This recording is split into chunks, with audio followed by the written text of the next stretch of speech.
కొన్ని పాటల ద్వారా ఆరాధన కార్యక్రమాన్ని బట్టి మీ నామానికి మహిమ తెచ్చుకున్నారు. అయ్యా, మరి సమయంలో నీ వాక్య పాద సన్నిధికి వస్తున్నాం. అయ్యా, నీ వాక్యము ద్వారా మాతో మాట్లాడండి. అయ్యా, బిడ్డలందరినీ సమకూర్చినందుకు వందనాలు. ఇంకా రావాల్సిన వారు అనేక మంది ఉన్నారు, కానీ పరిస్థితుల వల్ల రాలేకపోతున్నారు. వారిని కూడా జ్ఞాపకం చేసుకుని మరొక తరుణం, మరొక అవకాశం వారికి దయచేయండి. చేరువచ్చిన మా అందరితో కూడా మీరు మాట్లాడతారని, అలాగే వాట్సాప్, ఫేస్బుక్, యూట్యూబ్ ద్వారా వీక్షిస్తున్న ప్రతి ఒక్కరిని బట్టి స్తుతులు స్తోత్రాలు తెలియజేస్తున్నాను. వారితో కూడా మీరు మాట్లాడండి. ఈ రోజు నుంచి ప్రారంభిస్తున్నటువంటి నూతన అయ్యా మరి సందేశము తండ్రి, అయ్యా మరి నిరాటంకంగా కొనసాగించడానికి సహాయం చేయండి తండ్రి. నాకు జ్ఞానము తక్కువగా ఉంది ప్రభా, జ్ఞానము దయచేయండి, వివేకము దయచేయండి. జ్ఞాన వివేకములకు ఆధారమగు ఆత్మ అభిషేకంతో నింపి ధర్మశాస్త్ర గ్రంథ సంగతులను గ్రహించినట్లుగా నా కన్నులు తెరవమని యేసయ్య నామములో స్తుతించి ప్రార్థించి అడిగి వేడుకొంచున్నాము తండ్రి, ఆమేన్. మరి కొందనాలండి, మరి కొందనాలు. God bless you all. ఈరోజు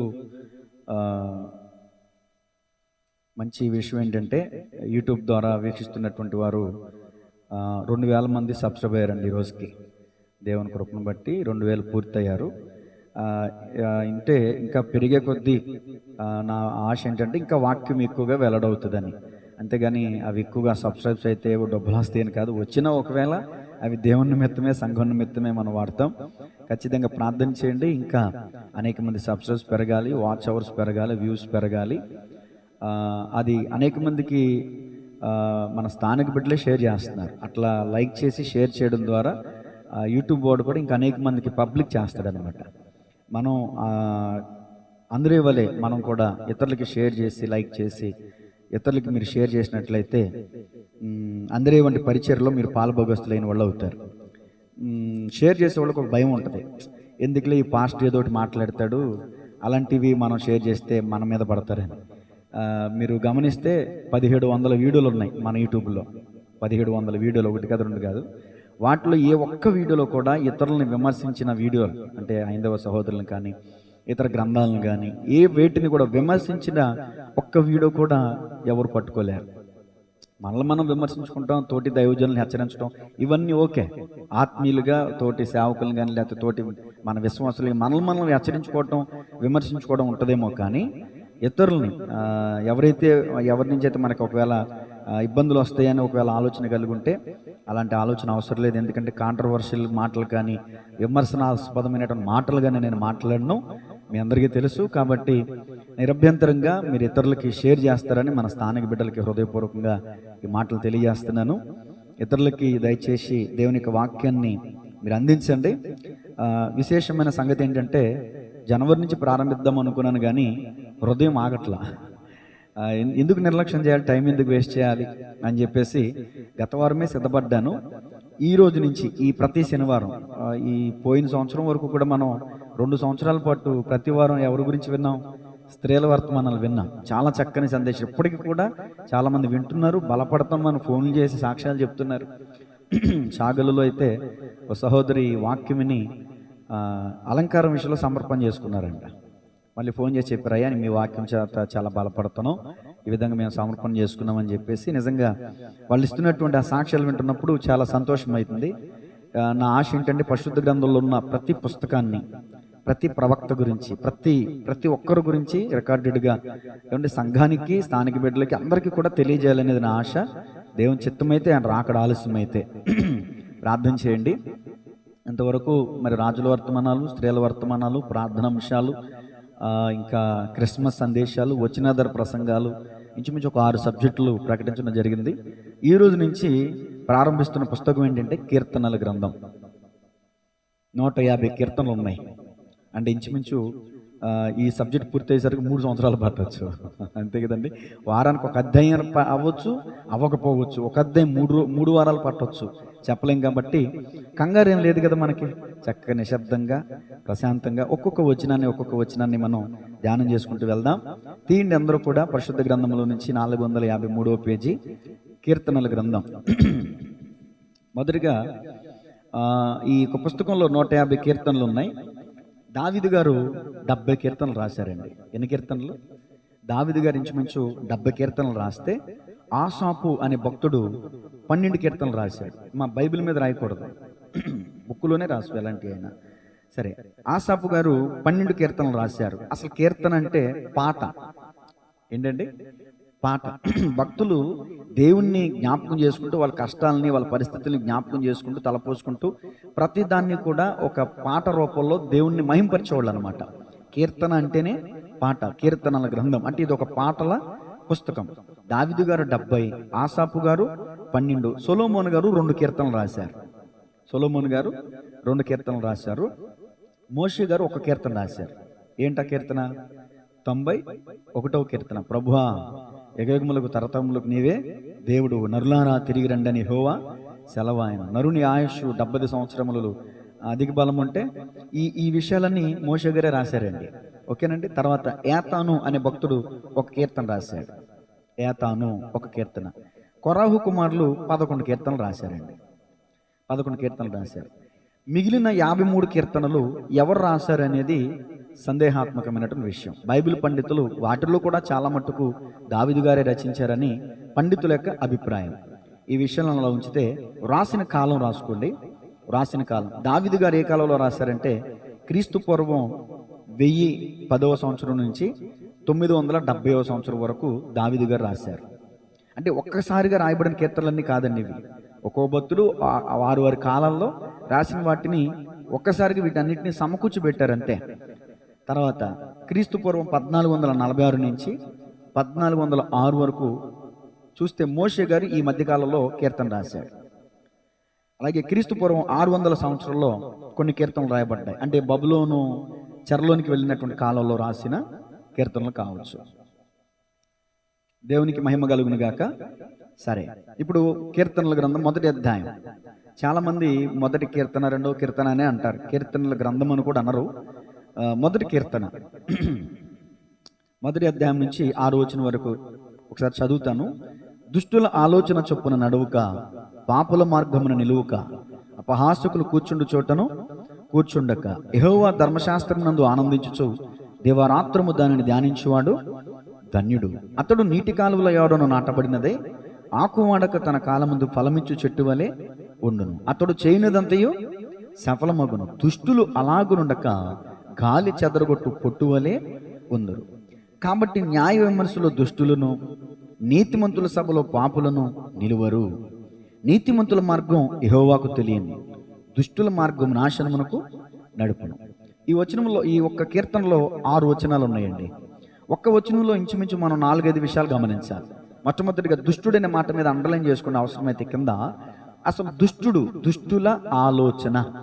ఏమంటే దుష్టుల ఆలోచన అనే విషయాన్ని మనం పరిశీలన చేయాలంటే అసలు దుష్టుడంటే ఎవరో మనం గమనించాలి. దుష్టులు మనుషులు కాదండి.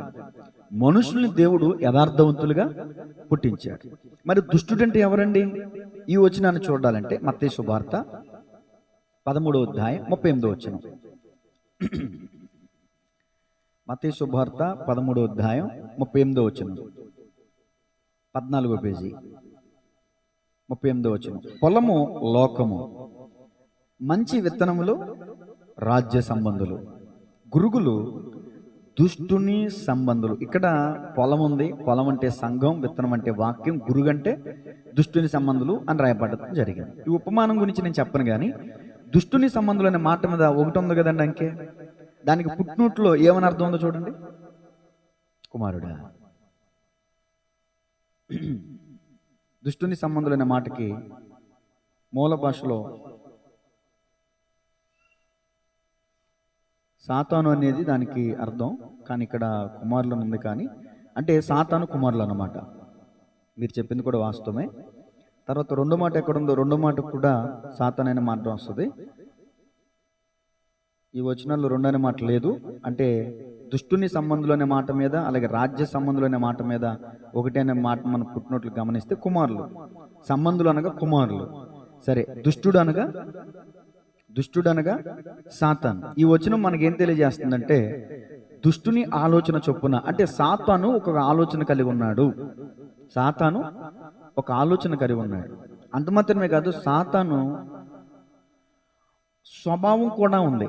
సాతాను కూడా స్వభావం ఉంది. ఏంట స్వభావం? యోహాను సువార్త 8:44. యోహాను సువార్త 8:44. మీరు అదుగో మీ తండ్రి అపవాది సంబంధులు మీ తండ్రి దురాశలు నెరవేర్చగోరుచున్నారు. ఆది నుండి వాడు నరహంతకుడై ఉండి సత్యమందు నిలిచిన వాడు కాడు, అసలు వాని యందు సత్యమే లేదు. వాడు అబద్ధమాడినప్పుడు తన స్వభావము అనుసరించే మాట్లాడును. వాడు అబద్ధికుడును అబద్ధమునకు జనకుడై ఉన్నాడు. చాలండి. ఇక్కడ దుష్టుని స్వభావం గురించి మాట్లాడడం జరిగింది. దుష్టుడంటే సాతాను. దుష్టుని స్వభావం ఏంటంటే దురాశ. ఏం చెప్పండి? దుష్టుని స్వభావం ఏంటంటే దురాశ.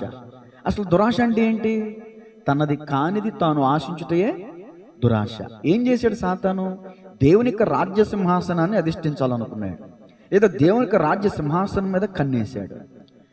దాన్ని దేవుడు గుర్తించాడు. తన మనసులో ఉన్న గర్వాన్ని బట్టి యెషయా గ్రంథం 14వ అధ్యాయం ప్రకారం సాతాను అనబడిన దుష్టుడు లేదా అపవాది పడద్రోయబడ్డాడు. సాతాను పడద్రోయబడ్డానికి గల కారణమే దురాశ. హవ్వమ్మ పాపంలో పడిపోవడానికి గల కారణం దురాశ. అంటే సాతాను యొక్క స్వభావం ఏంటంటే దురాశ. వాడు ఏం చేశాడంటే దేవుని బిడ్డలైనటువంటి వాళ్ళకి ఆ దురాశని ఇంజెక్షన్ చేశాడు.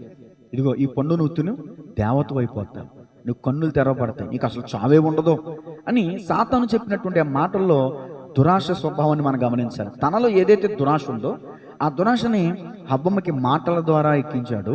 హవ్వమ్మ వినికిడి పాడైపోయింది. ఆ విన్న మాటలు హృదయంలోకి చేర్చుకుంది, హృదయం పాడైపోయింది. వెంటనే ఆ చూసింది, ఆ పండ్లు రమ్యంగా ఉన్నాయి కదా, చూపు పాడైపోయింది. ఎప్పుడైతే ఆ పండు తిని నేను దేవుణ్ణి అయిపోవాలనుకుందో ఆ పండు గర్భంలోకి వెళ్ళింది కదండి. ఇదే మాటని యాకోబు గారు రాశారు. దురాశ గర్భమును ధరించి పాపమును కనగా పాపం పరిపక్వమై మరణానికి అందంట. దురాశ గర్భంలోకి ఎలా వెళ్ళిందంటే అలా వెళ్ళింది. అంటే పండే కదా తిన్నది, ఒక పండు తిన్నందుకే దేవుడు శపించేయాలా అనుకుంటారు చాలా మంది. తెలియక భౌతికంగా పై రూపాన్నే చూస్తారు. అసలు ఆ పండు తినడంలో ఉన్నటువంటి ఉద్దేశం ఏంటంటే ఆ ఉద్దేశం మంచిది కాదు. పండు తినడం తప్పు కాదు, ఈ మాట కూడా నేను అనకూడదు. పండు తినొద్దని దేవుడు ఆజ్ఞాపించాడు కాబట్టి ఖచ్చితంగా తప్పే. ఆజ్ఞాతిక్రమమే పాపం. ఆ పాపం చేయడానికి గల కారణం ఏంటంటే దురాశ. ఈ మాట రాసుకోండి. సర్వ పాపాలకి మూల విత్తనం దురాశ. దురాశ ఉన్నవాడే పాపం చేస్తాడు, దురాశ ఉన్నవాడే దొంగతనం చేస్తాడు, దురాశ ఉన్నవాడే వ్యభిచారం చేస్తాడు, దురాశ ఉన్నవాడే సకల విధములైన పాపాలు చేస్తాడు. ఇక్కడ మనం గమనించాలంటే ఈ దుష్టుడు అనబడినటువంటి సాతాను ఏ విధంగా హవ్వమ్మ యొక్క స్థితిగతులు మార్చేశాడు. కొరింథీ పత్రికలో పౌలు గారు కూడా అదే అంటారు. ఇదిగో యుక్తిగా సర్పము యుక్తితో హవ్వమ్మని మోసపరిచినట్లు మిమ్మును కూడా మోసపరుచునేమో అని నేను భయపడుతున్నాను అంటాడు దైవజనుడు. ఆనాడు సాతాను హవ్వమ్మను మోసపరిచినట్టు ఇదిగో ఒక్కడైన పురుషునికి సంఘమనబడిన కన్యకని నేను ప్రదానం చేశాను, మిమ్మల్ని అప్పగించాను, ప్రభువుకి మిమ్మల్ని అందరినీ అప్పగించాను. ప్రభు యొక్క సరళత నుండి మిమ్మల్ని మోసపుచ్చి త్రోవ తప్పిస్తాడేమోనని పౌలు గారు భయపడుతున్నారండి. పౌలు గారి యొక్క పత్రికలు మనం రాసినప్పుడు అండి దైవజనుని యొక్క పాటలు కూడా మనం తెలుసుకోవచ్చండి. దైవజనుడు ఎంత ప్రయాసపడతాడో సంఘం అంత అభివృద్ధిలోకి వస్తారు, కానీ ఏదో ఒక క్షణంలో క్షణికావేశం చేత లేకపోతే ఎవరో చెప్పుడు మాటలు విని వెంటనే డిస్కరేజ్ అయిపోతారండి, వెంటనే తిరిగి తప్పిపోతూ ఉంటారు, చాలా స్పీడ్గా వెళ్ళిపోతూ ఉంటారు అనమాట. సరే, ఆ విషయాలు అప్పుడు మనం గమనిద్దాం. ఇక్కడ మొట్టమొదటి వచనం దుష్టుల ఆలోచన చొప్పున నడవ. అసలు దుష్టుడు అనగా ఎవరంటే సాతాను. దుష్టుని స్వభావం ఏంటంటే దురాశ. దుష్టులు ఇప్పుడు మరి ఈ దుష్టునికి ఎవరైతే చోటిస్తారో వాళ్ళు కూడా ఏమైపోతారు? దుష్టుని సంబంధులు అయిపోతారు. ఫర్ ఎగ్జాంపుల్, నేను దేవుని బిడ్డని, దేవుని సేవకుడిని, నేనైనా కానీ అపవాదికి చోటిస్తే దేవుడు నన్ను చూసి కూడా నువ్వు నా బిడ్డో కాదా అంటాడు. యోహాను సువార్త 8:44 రాయబడింది అదే. మీరు నా పిల్లలు, మీకు చదివినిపించాను కదండి, మీరు నా పిల్లలు కాదు, మీరు మీ తండ్రి యొక్క అపవాది సంబంధులు. ఎక్కడైనా ఏ తండ్రి అయినా కన్న కొడుకుని పట్టుకుని ఎవరో నువ్వు నా కొడుకు కాదురా అంటాడండి. ఇక్కడ దేవుడు తనను వెంబడిస్తున్నటువంటి వారిని చూసి మీరు నా పిల్లలు కాదంటారేంటి? ఏమంటే సర్వమానవాళి ఎవరి చేతులతో నిర్మించబడ్డారు? దేవుడు తన స్వహస్తాలతో చేసుకున్నాడు కదా. దేవుడు తన స్వహస్తాలతో చేసుకున్నటువంటి మనిషిని చూసి నువ్వు నా బిడ్డవు కాదు, నీ తండ్రిని నేను కాదా అంటున్నాడు. అంతే కదా. ఇప్పుడు నా పిల్లలు ఎవరు పోలిక కలిగి ఉంటారు? నా పోలిక కలిగి ఉంటారు. మరి నిజంగా విశ్వాసులైన వారు దేవుని బిడ్డలైతే దేవుణ్ణి పోలి నడుచుకుంటారు. దేవుణ్ణి పోలి నడుచుకున్న వారు దేవుని పిల్లలు, సాతానుని పోలి నడుచుకున్నవారు సాతాను పిల్లలు. అంటే క్రైస్తవులుగా పిలువబడుతున్న వారిలో చాలా మంది ఈ రోజున యేసుప్రభుల వారిని వెంబడిస్తున్నాము, ఆయన్ని నమ్ముకున్నాము, బాప్తిసం తీసుకున్నాము అని చెప్పుకుంటున్నారే కానీ అపవాది సంబంధులుగా ఉంటున్నారు. మరి వాళ్ళని మనం ఎలా గుర్తించాలి? వాడిని ఎలా గుర్తించడం అంటే ఏముందండి? ఇప్పుడు మంచి మాటలు మాట్లాడేవాడు మంచోడు, చెడ్డ మాటలు మాట్లాడేవాడు చెడ్డోడు. ఇప్పుడు వాడు మంచోడు, వీడు చెడ్డోడు అని మనం పరిగణించట్లేదా? ఏవి మంచివో, ఏవి మాన్యమైనవో, ఏవి ఖ్యాతి కలిగినవో ఏమని గ్రహించుటకు మనకి జ్ఞానేంద్రియాలను దేవుడు ఇచ్చాడు కదండి. అది ఇప్పుడు మంచి చెడులు అనేవి గమనించడానికి వివేచన అనేది దేవుడు మనకి ఇచ్చాడు. ఎవరు కూడా నేను సాతాను బిడ్డని అని బోర్డు వేసుకుని తిరగడం, సాతాను బిడ్డ కూడా నేను దేవుని బిడ్డని అని సాక్ష్యం చెప్తాడు. మరి మనం ఎలా గమనించాలి? వాడు మాట్లాడే మాట స్వభావాన్ని బట్టి, వాడు ప్రవర్తించే ప్రవర్తన విధానాన్ని బట్టి. అంటే ఇంతకు ముందు చెప్పాను, నరహంతకుడు వాడు అబద్ధికుడు అని యేసు ప్రభులు వారు చెప్తారు. అంటే ఎవరైతే నరహత్య చేస్తారో, ఎవరైతే అబద్ధాలు ఆడతారో వీళ్ళు దేవుని పిల్లలు కాదు. ఫర్ ఎగ్జాంపుల్ నేనైనా కానీ అబద్ధం ఆడాను అనుకోండి, నేను దేవుని బిడ్డని కాను. ఎందుకంటే ఆయన సత్యవంతుడు కాబట్టి ఆయన నమ్ముకున్న మనం నిజమే మాట్లాడాలి. చూడండి, ప్రాణం మీదకి వచ్చిన అతడు నష్టము కలిగినను మాట తప్పడంట. కీర్తన 15వ అధ్యాయంలో మనం చూడొచ్చు. కాబట్టి ఇంకా మనం చూస్తే ఈ దుష్టుడు ఏమై ఉన్నాడంటే యోహాను సువార్త 10వ అధ్యాయం 10వ వచనం చూడండి. యోహాను సువార్త 10వ అధ్యాయం, దొంగతనమును హత్యను నాశనమును చేటుకొచ్చును కానీ మరి దేనికి రా. ఇప్పుడు దొంగ ఎవరింట్లోనూ పడ్డాడు అనుకోండి, ఏ బంగారమో డబ్బో దొంగతనం చేస్తాడు. అడ్డుకున్నాం అనుకోండి చంపేస్తాడు. దొంగతనం చేస్తాడు. తర్వాత ఏం చేసాడమ్మా? దొంగతనమును అడ్డుకుంటే హత్య చేస్తాడు. తర్వాత ఇంకా అదేంటి, హత్య చేసిన తర్వాత నాశనం ఏం చేస్తాడు ఇంకా? అంటే దీని అర్థం భౌతికపరమైన దొంగ గురించి కాదు ఇక్కడ రాయబడింది. అపవాది అనబడినటువంటి సాతాను ఆత్మలను దొంగతనం చేస్తాడు, మనుషుల్ని చంపేస్తాడు. చంపేసి వాళ్ళ ఆత్మలను ఏం చేస్తాడు? నాశనము అంటే నిత్య నాశనం, అగ్నిగుండంలో పడవేయబడ్డమే నాశనం. నశించిన దానిని వెతికి రక్షించడానికే యేసు ప్రభు ఈ భూమి మీదకి. అంటే ఎవరైతే అపవాది చేతుల్లో ఉన్నారో, ఎవరైతే అపవాది చేతుల్లో కీలుబొమ్మలు అయిపోయారో, బానిసలుగా ఉన్నారో వాళ్ళని విడిపించి రక్షించడానికే యేసు ప్రభులు వారు ఈ భూమి మీదకి వచ్చారు. నేను అంటాను, అపవాది సంబంధాలు ఎలా గుర్తించాలంటే నరహంతకులు, అబద్ధికులు, దొంగతనం చేసేవాళ్ళు, భౌతికంగా దొంగతనం చేసినా కూడా నేను నాది కాని దాన్ని నేను ఆశించినట్లయితే, మీ వస్తువు నేను ఏదైనా మీకు తెలియకుండా నేను దొంగిలించి నేను దాచుకుంటే నేను కూడా సాతాను బిడ్డనే. కాబట్టి ఏ విధమైన పరుల సొమ్ము విషయంలో మనం నమ్మకంగా ఉండనిడలా మీ సొంతధనం మీకు ఎవడిస్తాడు? లోకాసువార్త 16 పరుల సొమ్ము విషయంలో నమ్మకంగా ఉండాలంటే అంటున్నాను. దేవునికి స్తోత్రం కలుగునుగా.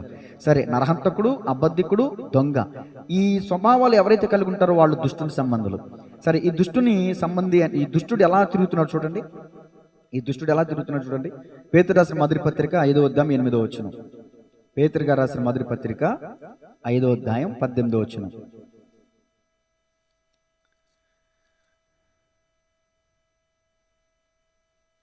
5వ అధ్యాయం 18వ వచనం చూడండి. 8వ వచనం చదవండి.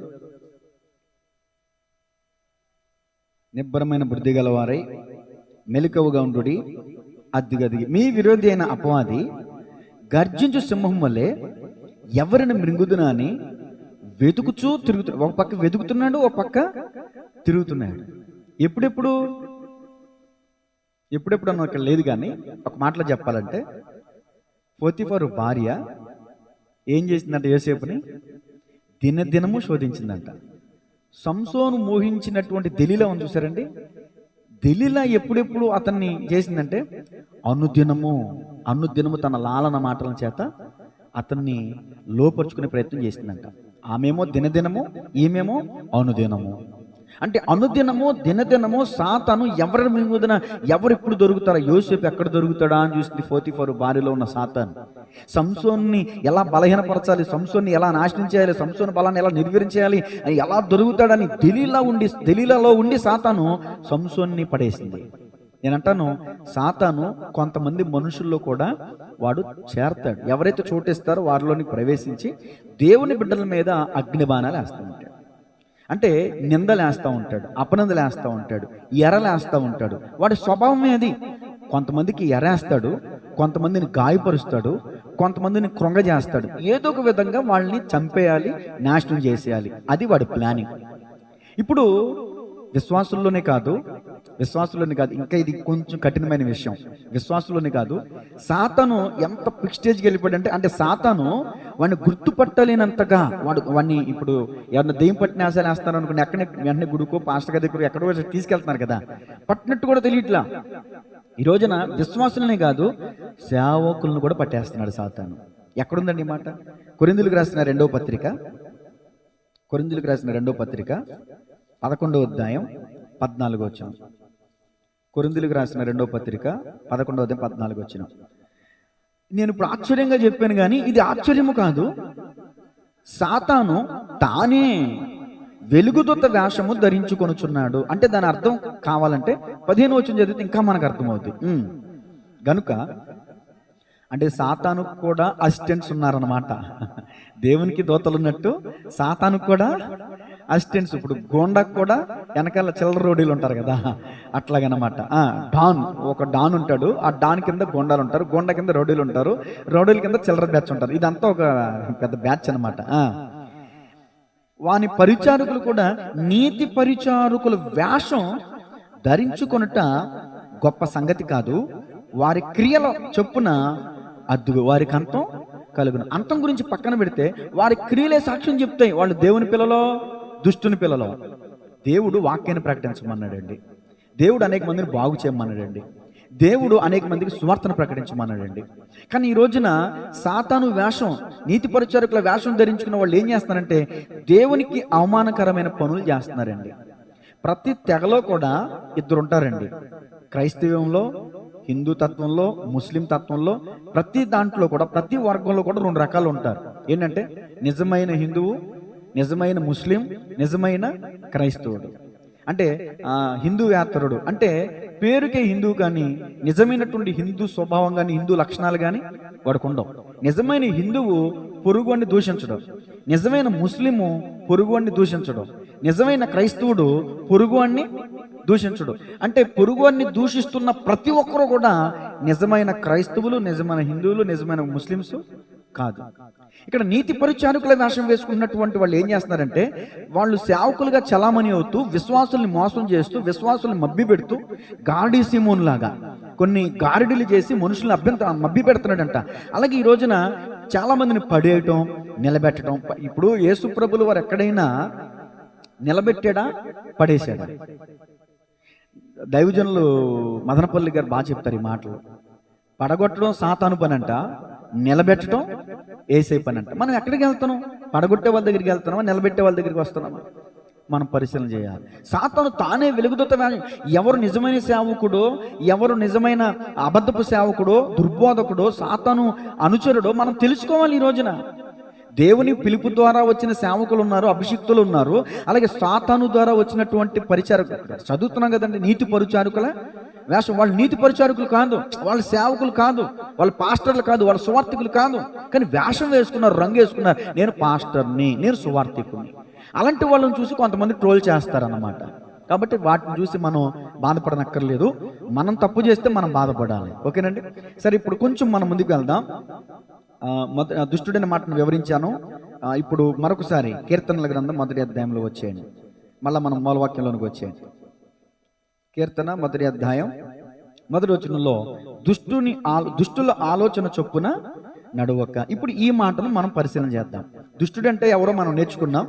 ఏమండి, ఈ మాట చెప్పి నేను ముగించేస్తాను, మిగతా విషయాలు వచ్చేవారిని ధ్యానిద్దాం. ఆలోచన అంటే ఏంటో ఈ ఒక్క మాట గురించి నేను చెప్తాను.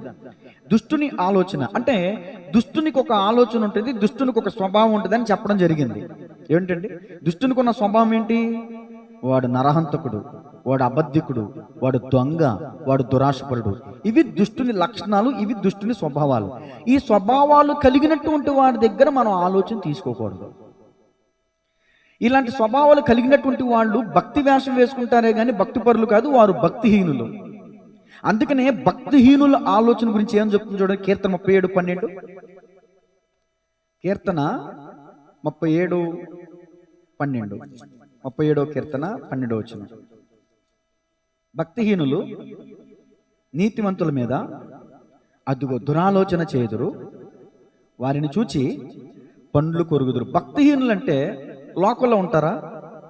నాస్తికుల కాదంటండి. మందిరానికి వస్తారు, పాటలు పాడతారు, మన బ్యాచ్లోనే ఉంటారు. భక్తి చేసేవాళ్లే కానీ భక్తిహీనత అంటే దాని అర్థం ఏంటి?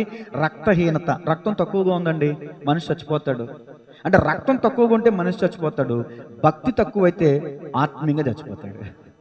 భక్తిహీనుడు దురాలోచన చేస్తాడు, భక్తిపరుడు మంచి ఆలోచన చేస్తాడు. భక్తిపరుడు నీతిపరుడు మంచి ఆలోచన ఇస్తాడు, కానీ భక్తిహీనుడు మాత్రం దురాలోచనలు పెట్టుకుంటాడు.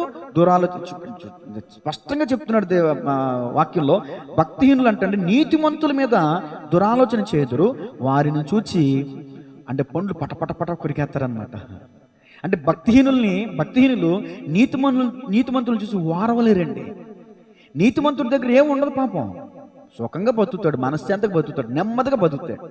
నీతిమంతునికి కొంచెముతో కూడిన నీతితో కూడిన కొంచెమే శ్రేష్టం అంట. ఈ భక్తిహీనమైన పనులు చేసి ఎక్కడ లేని అడ్డగోలు సంపాదిస్తాడు, కానీ వీడికి ఏముండదు, మనశ్శాంతి ఉండదు, ప్రశాంతత ఉండదు. నీతిపరుడికి అసలు ఆస్తి లేదు, కానీ ఏముంది, మనశ్శాంతి. నేను ఎంత సంపాదిస్తున్నా, ఇన్ని మేడ మిద్దెలు కట్టుకున్నా, ఇన్ని కోట్లు నా దగ్గర ఉన్నాయి, కానీ వాడికి నేను బతకలేకపోతున్నానేంటి అని చెప్పి వాడిని ఎలాగొట్టినా వాడి మనశ్శాంతి ఎలాగైనా తీసేయాలి, వాడి ప్రశాంతత ఎలాగైనా తీసేయాలి. ఇలాగా భక్తిహీనులు నీతిమంతుల మీద ఏం చేస్తారంటే దురాలోచన చేస్తారు. కాబట్టి భక్తిహీనుల ఆలోచన మనం వినకూడదు. తర్వాత కీర్తన 28:3 అసలు ఒక్కొక్క మాట ఒక్కొక్క అద్భుతం అండి. కీర్తన 28:3 దుష్టుని ఆలోచనలు ఎంత ప్రమాదమో చూడండి. 28వ కీర్తన 3వ వచనం, భక్తిహీనులను పాపము చేయవారిని నీవు లాగివేయునట్టు నన్ను లాగివేయకము. చూడండి, భక్తిహీనులు ఏం చేస్తారు చూడండి, వారు దుష్టాలోచన అంటే దుష్టుని ఆలోచన, సాతాను ఆలోచన హృదయంలో ఉంచుకొని తన పొరుగువానితో అక్క అని మాట్లాడతారు, చెల్లె అని మాట్లాడతారు, వదిన అంటారు, ఆడపడుచు అంటారు. ఎంత ప్రేమను ఒలగబాస్తారో. వాళ్ళు మాట తీరు చూస్తే జీవితంలో ఇలాంటి వాళ్ళని తప్ప మనం ఎవరిని నమ్మకూడదు అనిపిస్తుంది. ఈరోజు కూడా మరొక స్నేహితురాలు గురించి నా దగ్గర మాట్లాడుతూ బాధపడ్డారు. అయ్యా, నా స్నేహితురాలు కదా అని సమస్తం చెప్పుకున్నాను, కానీ నా స్థితిగతులను బయట చెప్పడం వల్ల నేను అలరైపోయాను. ఈ రోజున నా ఇంట్లో నేను క్షోభ అనిపిస్తున్నాను, మానసికమైన ఒత్తిడి అనిపిస్తున్నాను అని బాధ చెప్పుకుంటే నేను ఒక మాట జ్ఞాపకం చేశాను. అమ్మ వాక్యమే చెప్తుంది కదా, స్నేహితుని యందు నమ్మిక ఉంచొద్దు, ముఖ్య స్నేహితుని యందు నమ్మిక ఎంచొద్దని. అంటే చాలా బాధపడ్డారనమాట. నేను అంటాను, అందుకనే ఎవరిని మానవుడిని నేను పొరుగు వ్యక్తిని నమ్మటానికి వీల్లేదండి. అందుకని ఈ మాట నాకు చాలా ఇష్టం. దేవుడు నమ్మదగినవాడు అని ఒక్క మాటలో ఎంత మెసేజ్ చెప్పొచ్చు తెలుసండి. ఆయన నమ్మదగినవాడు, మనం నమ్మదగిన వారు కాదు. ఈరోజు బాగానే నమ్మకంగా మాటలు చెప్తాం, నమ్మబలుగుతాం, రేపొద్దున మనకే దురాశ రావచ్చు. ఎవరైనా ఒక 10 లక్షలు తెచ్చి మన ఇంట్లో పెట్టారండి నమ్మకస్తులు అని, ఆ 10 లక్షలు చూసినప్పుడు మన కన్ను కుట్టేవచ్చు, మనకు దురాశ రావచ్చు, మనమే ఎవలేదని అబద్ధం ఆడవచ్చు, ఒక పేపర్ ముక్క ఉండదు, ఏ ఆధారం లేకుండా మనకి ఇచ్చి వెళ్ళిపోతారు.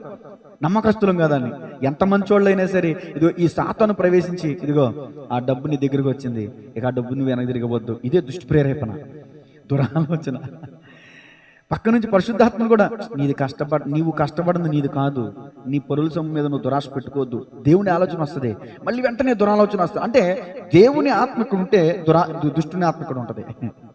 ఈ కొన్నిసార్లు మంచి వస్తుంది, చెడు వస్తుంది. చూడండి ఎందుకు వస్తే తెలుసా, మంచి చెడు వృక్ష ఫలములు తిన్నటువంటి హవ్వమ్మ కడుపులు పుట్టాం కదండి మనందరం. మరి మంచి ఆలోచనలు చెడు ఆలోచనలు రాకపోతే ఇంకేమవుతాయి?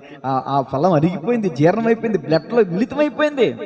మంచి చెడులు అనేవి వస్తూ ఉంటాయి, చెడు ప్రేరేపణలు వస్తూ ఉంటాయి. చూడండి, దుష్ట ఆలోచన హృదయంలో పెట్టుకుని పైకి పొరుగువారితో ఏం మాట్లాడతారంట, మనం ఆ పైకి మాట్లాడే మాటనే చూస్తాం, వాళ్ళ హృదయంలో ఉన్న మోసాన్ని మనం గమనించాలి. అందుకని పొరపాటుని ఎవరిని నమ్మొద్దు, నమ్మి మీ ఇంటి రహస్యాలను బయట పెట్టొద్దు.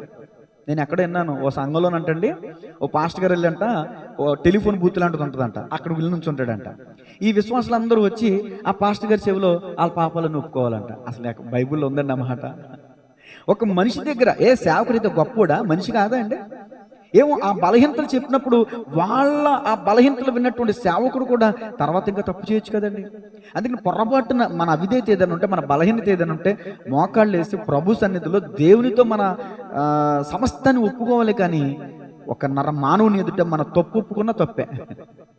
ఇప్పుడు నాకు నచ్చిన సంగతి ఏంటంటే, యెఫ్తా యెహోవా సన్నిధికి వెళ్ళాడంటండి, తన సంగతి అంతా చెప్పుకున్నాడంట. తన బాధ, తన వేదన, తన నిందలు, తన అవమానాలు, ఎవరైతే నిందించి దూషించి తరిమేశారో వాళ్ళే మళ్ళీ వచ్చి నన్ను తీసుకొచ్చారయ్యా.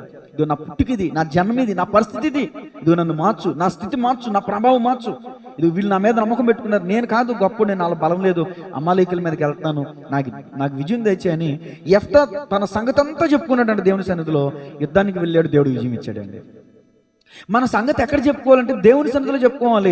పొరపాటున నువ్వు నీ ఇంటి పక్క వాళ్ళతో కానీ స్నేహితులతో కానీ పంచుకున్నట్లయితే కనుక, ఈరోజు ఒక టైటిల్ చదివానండి, ఎవరి గురించి అయినా నీకు ఏదైనా ఒక పాపం గురించి తెలిస్తే, ఒక వ్యక్తి పాపంలో ఉన్నాడని తెలిస్తే దానిని గురించి వెల్లడి చేయొద్దు, ప్రార్థన చేయి. మంచిగా ఉంది కదండి టైటిల్.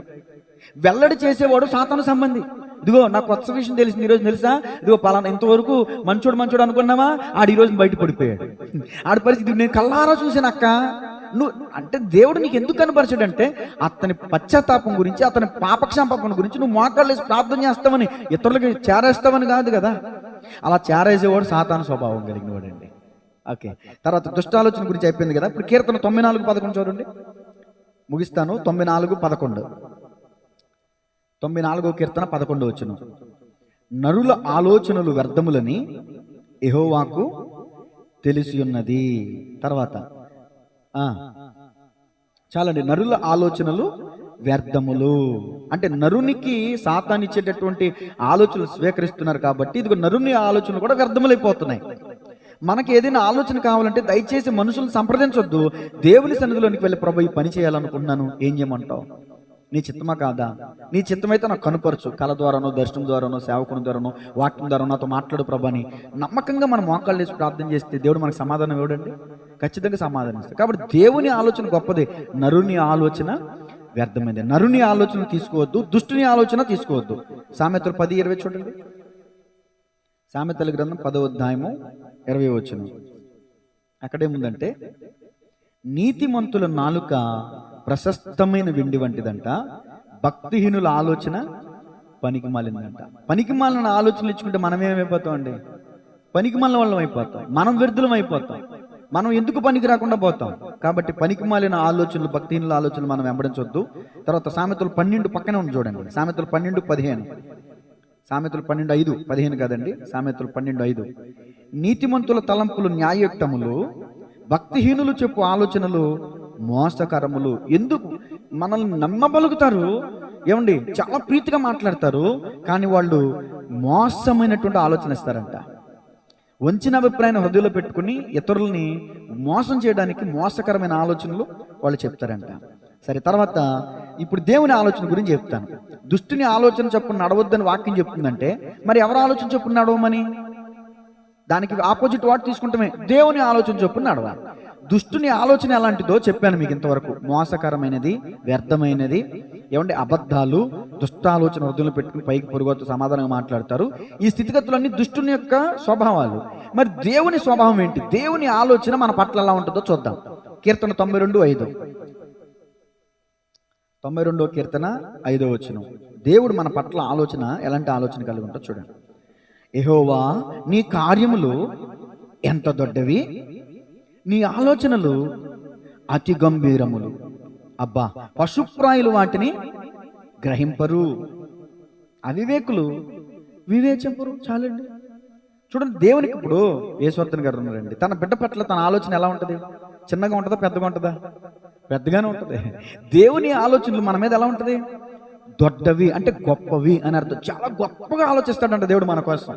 ఎంత గొప్పగా అంటే కన్న తల్లిదండ్రులు బిడ్డల కోసం ఎంత గొప్పగా ఆలోచిస్తారో, వాళ్ళు నిరుపేద స్థితిలో ఉన్నా సరే నా బిడ్డ గొప్పోడు అవ్వాలి, నా బిడ్డ ప్రయోజకుడు అవ్వాలి, నా బిడ్డ ఉన్నతమైన స్థితిలో ఉండాలి, నా బిడ్డ 10 మందికి పెట్టే స్థితిలో ఉండాలి అని తల్లిదండ్రులు బిడ్డల కొరకు ఎలా ఆశపడతారో, ఎలా ఆలోచిస్తారో, పరలోకముందున్న మన ఆత్మల కన్న తండ్రి కూడా అంతే. అందుకని పాట కూడా ఉంది ఈ విషయంలో, నీ ఆలోచనలు అతి గంభీరములు, అవి నా ఊహకు అందనివి, నీ ఆలోచనలు అతి గంభీరములు, అవి నా ఊహకు. ఉన్నత స్థలములో నన్ను నిలుపుటకు, ఉన్నత స్థలములో నన్ను నిలుపుటకు, మట్టి నుండి నన్ను చేశావు దేవా, మట్టి నుండి నన్ను లేపావు దేవా, ఏమి లేదు నాయందు అతిశయించుటకు, నా అతిశయం నీవే యేసయ్యా. యేసయ్యా యేసయ్యా యేసయ్యా నా యేసయ్యా. హల్లెలూయా. చూడండి, మనం కొన్నిసార్లు చాలా మితిమీరి ఆలోచన పెట్టేసుకుంటాం. యెషయా గ్రంథం 55వ అధ్యాయం 8వ వచనం. అప్పుడు దేవుడు ఏమంటాడు చూడండి. యెషయా గ్రంథం 55వ అధ్యాయం 8వ వచనం. 55:8 616 పేజీ. నా తలంపులు అబ్బా మీ తలంపులు వంటివి కావు, మీ త్రోవలు నా త్రోవలు వంటివి కావు, ఇదే యెహోవా వాక్కు. ఆకాశములు భూమికి పైన ఎంత ఎత్తుగా ఉన్నవో, మీ మార్గముల కంటే నా మార్గములు, మీ తలంపుల కంటే నా తలంపులు అంత ఎత్తుగా ఉన్నవి. దేవునికి స్తోత్రం కలుగునుగా. వాటిని మనం గ్రహించగలమండి? పశుప్రాయులైతే అసలు వివేచింపరంట, అసలు ఆలోచించుకునే ప్రయత్నం కూడా చేయరంట.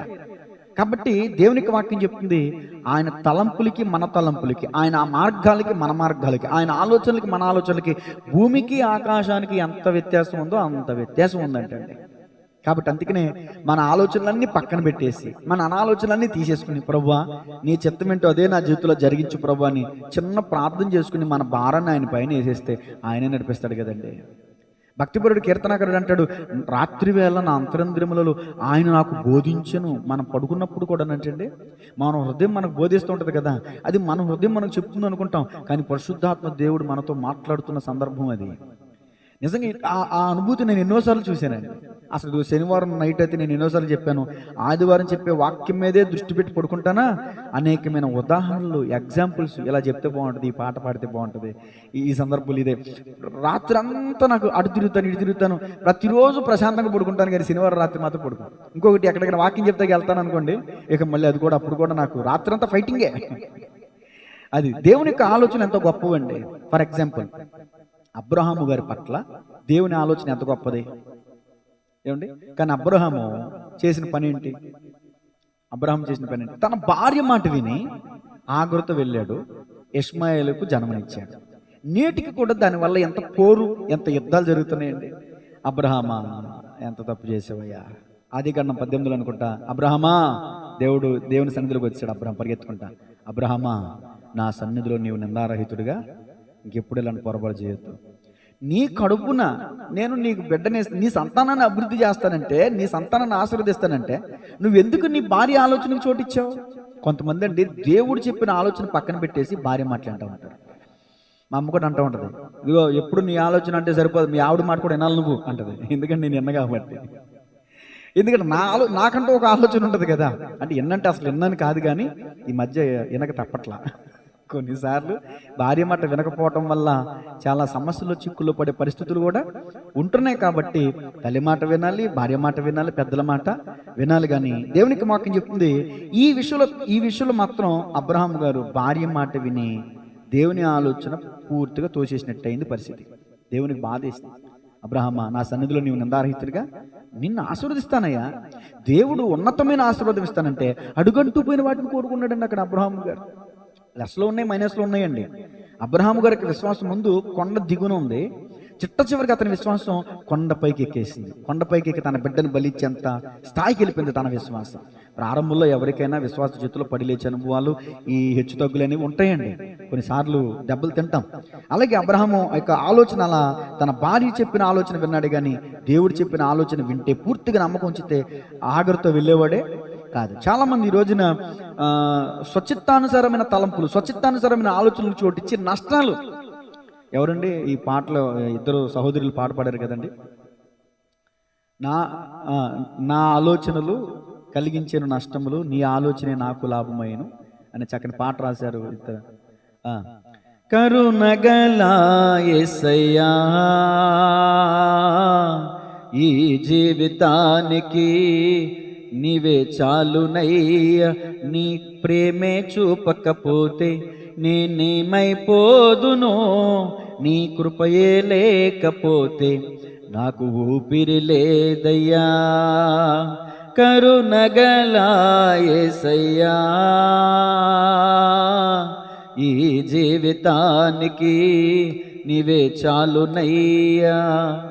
నా సొంత ఆలోచనయే కలిగించెను నష్టము, నీకు కలిగిన ఆలోచనయే నాకు లాభమాయెను. నా సొంత ఆలోచనలే కలిగించెను నష్టము, నీకు కలిగిన ఆలోచనయే నాకు లాభమాయెను. ఆలోచనకర్త ఆలోచనకర్త నీ ఆలోచనయే నాకు, ఆలోచనకర్త ఆలోచనకర్త నీ ఆలోచనయే నాకు క్షేమమయ్యా. నీ ప్రేమే చూపకపోతే నేనేమైపోదునో, నీ కృపయే లేకపోతే నాకు ఊపిరి లేదయ్యా. దేవునికి స్తోత్రం. సరే చాలండి. మరి మరొక చిన్న మాట జ్ఞాపకం చేస్తాను. భక్తుడు నాకు ఆలోచనకర్త అయిన ఆ మాట ఎక్కడ ఉంటుందంటే కీర్తన 16:7 ఉంటుంది, తీయొద్దు. ఇంకొక మాట యెషయా 9:6 ఏలైనగా మనకు శిశువు పుట్టెను, ఆయన భుజముల మీద రాజ్యభారములను, ఆలోచనకర్త నిత్యుడగు తండ్రి అని ఆయనకి పేరుంది కదండి, ఆలోచనకర్త అయిన. సరే, ఎఫెసీ పత్రిక 4:17 దేవుడు మనతో ఈరోజు ఏం చెప్తున్నాడంటే దుష్టుని ఆలోచన చొప్పున నడవద్దు. ఇంకా చివరి మాటలో ఎఫెసీ పత్రిక 4:17, ఎఫెసీ పత్రిక 4:17 175 పేజీ అండి. కాబట్టి అదిగోండి, అన్యజనులు నడుచుకున్నట్లు మీరిక మీదట నడుచుకొనవలదని ప్రభునందు సాక్ష్యమిచ్చుచున్నాను. చాలండి. అన్యజనులు వారి ఇష్టానుసారంగా నడుస్తారనేది వాళ్ళ ఇష్టం. మనం అన్యజనుల వల్లే తిథులు, నక్షత్రాలు, మాసములు, ఆచారాలు, ప్రచారాలు, ఇప్పటికీ కూడా క్రైస్తవులై ఉండి బలలో పాలపంపులు పొందుతూ కూడా ఈరోజు మంచిదేనా? వాళ్ళు ఎవరు ఎదురొచ్చారు? ఇలాంటివన్నీ చూస్తున్నామంటే మనం అన్యజనులు నడుచుకుంటున్నాం. అన్యజనులు ఇచ్చే ఆలోచనలకు మనం చోటిస్తున్నాం. అన్యజనులు నడుచుకున్నట్లు మీరికి మీదట నడుచుకొనవలదని ఇదిగో పౌలు గారు చెప్తున్నారు. తర్వాత ఎఫెసీ పత్రిక పక్కనే ఉంది చూడండి, 5వ అధ్యాయం పక్క అధ్యాయం 1వ వచనం. కావున మీరు ప్రియులైన పిల్లల వల్లే ఎవరిని పోలి నడుచుకోవాలంట? దేవుని పోలి నడుచుకోవాలంట. పౌలు గారు అన్నారు, నేను క్రీస్తుని పోలి నడుచుకున్న ప్రకారం మీరు నన్ను పోలి నడుచుకున్నది. ఫర్ ఎగ్జాంపుల్ మీకు ఒక మాట చెప్పి ముగిస్తాను. రెహబాము ఉన్నాడండి, సొలొమోను మహారాజు యొక్క కుమారుడు రెహబాము రాజయ్యాడు.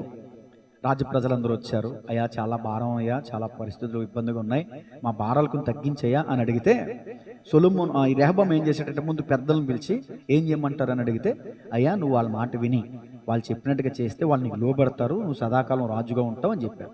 తర్వాత తనతో పెరిగి పెద్దవాళ్ళు అయినటువంటి యవనస్తులను పిలిచి, అరే మరి నేను రాజ్యంలోకి వచ్చాను కదా, ఇలా ప్రజలు అలా అడుగుతున్నారు, ఏం చేయమంటారనంటే నువ్వు రాజువి, నీ ఇష్టం చేయాలి కానీ వాళ్ళు చెప్పింది నువ్వు చేయటం ఏంటి? ఇదిగో నా తండ్రి నడుము కంటే నా చిటికిన వేలు పెద్దది. అంటే మా తండ్రి చబుకులతో మిమ్మల్ని శిక్షించాడు కానీ నేను కొరడాలతో మిమ్మల్ని శిక్షించుచున్నానని చెప్పి వాళ్ళు తనతో పెరిగి పెద్దవాళ్ళైన యవనస్తుల ఆలోచన తీసుకున్నాడండి. పెద్దలకు మాట చెప్తారు, పెద్దల మాట సద్దన్నమాట. పెద్దల మాట పక్కకు పెట్టేసి యవ్వనస్తుల పనికిమాలిన ఆలోచన తీసుకుని ఆ పనికిమాలిన ఆలోచన ప్రకారంగా తను మాట్లాడడం ద్వారా ఆ మాటలు విన్న ప్రజలకు కోపం వచ్చి 2 దారులు అయిపోయారు. ఇజ్రాయేలీల ఒక్క రాజ్యం యూదా రాజ్యం గాను, ఇజ్రాయేల్ రాజ్యం గాను 2 రాజ్యాలకు విభాగింపబడిపోవడానికి కారణం ఏంటి తెలుసండి? రెహబాము తన సహోదరుల దగ్గర, తన స్నేహితుల దగ్గర ఆలోచన తీసుకున్నాడండి. కాబట్టి ఈ రోజున కుటుంబాలు విడిపోతున్నాయి, సంఘాలు విడిపోతున్నాయి, కాపురాలు విడిపోతున్నాయి. కారణం ఏంటి తెలుసండి?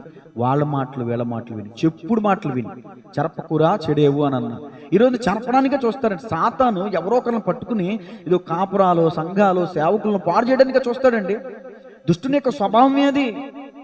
ఇప్పుడు నురుగు కాచుకుంటూ పడిపోతున్నాడంట ఒక యవనస్తుడు. అతనికి ఏం దెయ్యం పట్టింది? మోగ చెవిటి దెయ్యం పట్టింది. ఆ దెయ్యం అతను ఏం చేస్తుంది? నీళ్ళల్లోనూ అగ్నిలోనూ పడేసి అతన్ని చంపేయాలి, నరకాన్ని తీసుకెళ్ళిపోవాలని ప్రయత్నిస్తుంది. మరొక వ్యక్తిని పట్టుకుంది సేన, 2000 దయ్యాలు పట్టుకుంది. అతను ఎప్పుడు అతని ఇంట్లో ఉండేవాడు కాదంటే ఎక్కడికి వెళ్ళిపోతున్నాడు? సమాధుల్లోకి. అంటే అతనిలో ఉన్న సాతాను అతను ఎక్కడికి తీసుకెళ్ళిపోతుంది? అక్కడ తీసుకెళ్ళిపోతుంది.